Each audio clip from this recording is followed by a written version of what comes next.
This is a lecture where we are discussing 2024 paper, question number 2. Question number 1 has been discussed. You can find it in the basically playlist of the course. All the hopeful course is also covered along with 2025 past year 2024 question number 1 now and other questions as well. तो question 2 यहाँ पर एक general equilibrium का question है. देखो हम her past year में देख रहे हैं कि जनरल इक्विलिब्रियम पूछा ही पूछा है, तो we can not afford to miss this. जब भी न्यूमेरिकल्स रह रहे हैं तो monopoly, general equilibrium, externalities, these are the questions that we should not miss and these are scoring numericals. On the other hand, when we talk of public goods, कुछ peculiar questions कई बार आ जाते हैं तो वो हम छोड़ सकते हैं, बट ये जो जनरल क्वेश्चंस हैं, सिंपल हमारा cob Douglas type utility function है या क्वाजाई लीनियर इस केस में जैसे है, मिन मैक्स है, तो ये चीजें हम अफोर्ड नहीं कर सकते. इसके questions you can even Google it, that questions on general equilibrium practice MIT, right. And apart from that 2025 2024 past years के क्वेश्चंस वेरी वेरी इंपॉर्टेंट. इससे similar questions do find on Google and you can easily solve them given you have the solutions for these past years. Past year की solution कर लिए तो वो automatically हो जाने चाहिए, but that doesn't mean stop yourself here. Okay, so these are the utility functions. ये हमारा quasi linear utility function है, ठीक है. अब दोनों के endowments हमें given है, यूटिलिटी फंक्शंस गिवन है. सबसे पहले पूछ रहा है कॉन्ट्रैक्ट कर्व, पर सबसे पहले क्या quasi linear utility function convex होता है? यस, बिल्कुल स्ट्रिक्टली कॉन्वेक्स होता है. If you don't remember that, check same 3 की जो हमारी वीडियोस हैं, तो यहाँ पर कन्वेक्सिटी में अगर वो जो एक कंडीशंस लगाते थे क्वाजाई कनकेविटी की, तो ये सेटिस्फाई होती हैं. It is strictly convex function. That is why हम इसमें जो कॉन्ट्रैक्ट कर्व का जो रूल होता है, MRS of person A is equal to MRS of person B, easily apply कर सकते हैं, क्योंकि यहाँ पर हमारा कन्वेक्सिटी है. जब 2025 का हमने पेपर करा तो वहां कन्वेक्सिटी नहीं थी, तो दैट्स वाई हम नहीं ये वाला लगा सकते rule, but now we have to do that. So now this is given. सबसे पहले हमारा काम है MRS दोनों इंडिविजुअल्स का फाइंड कर लो, इसका और इसका. ये आ जाएगा ये इस न्यूमरेटर में हमने यूटिलिटी फंक्शन को x के रिस्पेक्ट में करना है और डिनोमिनेटर में y के रिस्पेक्ट में. क्यों? ये होता है हमारा MUX/MU_y. सिमिलरली j के लिए ऐसा होगा. इक्वेशन ये होती है हमारी, ये दोनों को आप इक्वेट करो. जब आप ये दोनों को इक्वेट करोगे, ये हमारी इक्वेशन ऑफ, इसको हम बोलते हैं equation of contract curve. Now अभी तक ये इक्वेशन बनी है, लेकिन हमारी एक और कंडीशन होती है फिजिबिलिटी कंडीशन. यहाँ देखो, ये बहुत ही पेक्युलर बात है इस इक्वेशन की कि यहाँ पर दोनों इंडिविजुअल्स का सिर्फ x है. अगर हमने कॉब डॉगलेस लिया होता तो यहाँ पर x भी होता, y भी होता, तो यानी the contract curve equation is independent on the values of yx. only y's are there, so that means y की एग्जैक्ट वैल्यू भी निकल सकते हैं. उसके लिए हम ये फिजिबिलिटी कंडीशन यूज करेंगे. फीजिबिलिटी कंडीशन मतलब जितना फर्स्ट इंडिविजुअल के पास है इसके बाद वो 6 के इक्वल है, राइट.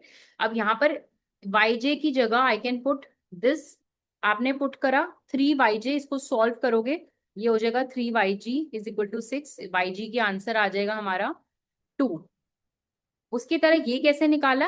ये yg की वैल्यू अगर हमने इसमें पुट कर दी तो ये yj आ गया, तो ये दोनों हमारी वैल्यूज आ गई. अब इसको ड्रॉ अगर हम करने चले तो कॉन्ट्रैक्ट कर्व हमें ड्रॉ करने के लिए भी पूछा है.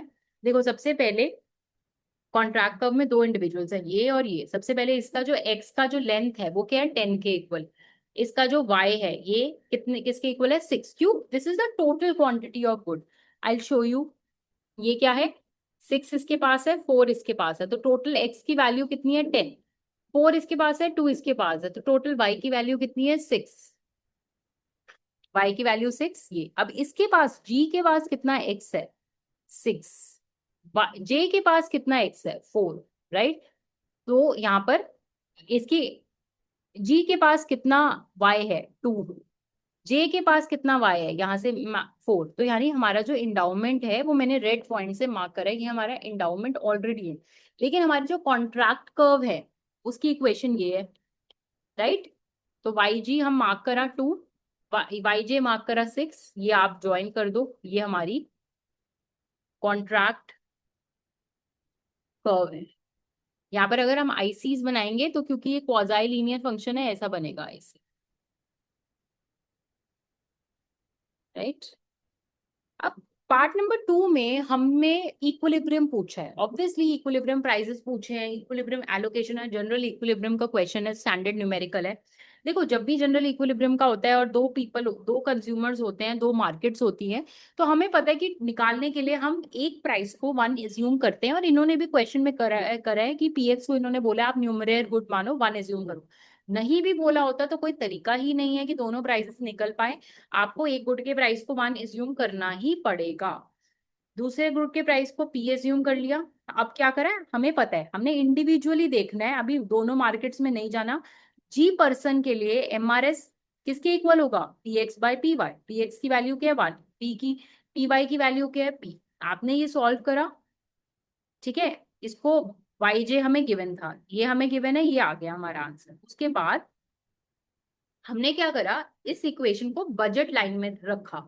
बजट लाइन क्या है, P x into this plus this, ये क्या है हमारा 6 px, इसके पास कितने एक्स की एंडाउमेंट थी 6 into P X plus 4, 4 is the endowment of Y. उसके बाद पी एक्स की वैल्यू हमने 1 रख दी गिवन, पी वाई की वैल्यू p रख दी, और यहां पर भी हमने ऐसे ही किया। जब आपने सॉल्व किया, अब ये जो वाई जे है ये हमने निकाला था, इस MRS is equal to this. अभी तक देखो हम सिर्फ एक कंज्यूमर को यूज कर रहे हैं जी, हम जे की बात नहीं कर रहे।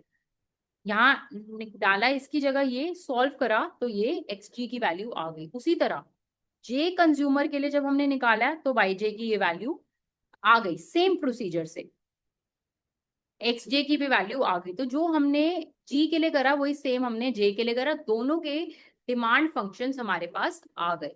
अब अभी तक हमारे पास डिमांड फंक्शंस है, डिमांड फंक्शंस क्या है, ये वाला हमें है, हमारे पास ये है, ये है, ये है, बट अभी तक हमें ये नहीं पता कि पी की वैल्यू क्या है। पी एक्स की वैल्यू तो 1 है, पी की वैल्यू क्या है, उसको निकालने के लिए हम फिजिबिलिटी कंडीशंस यूज करेंगे। X J plus X J is equal to 10। अब यहाँ पर इसमें एक्स जी की वैल्यू डाली, ये हमने अभी तक डिराइव करा, ऊपर से लिख रहे हैं कुछ नया नहीं, इज इक्वल टू 10। जब आप सॉल्व करोगे ये इक्वेशन पी के टर्म्स में आ जाएगी और पी की वैल्यू 1/2 निकल जाएगी।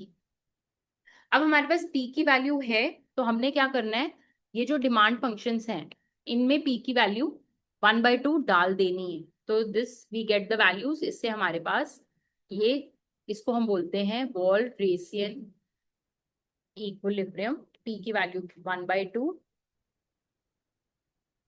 पी एक्स की वैल्यू 1, पी वाई की वैल्यू 1/2। अगर P X by P Y निकालो इसमें तो 2 आ जाएगा। So this is your Walrasian equilibrium. The solutions you will get in the Google Drive.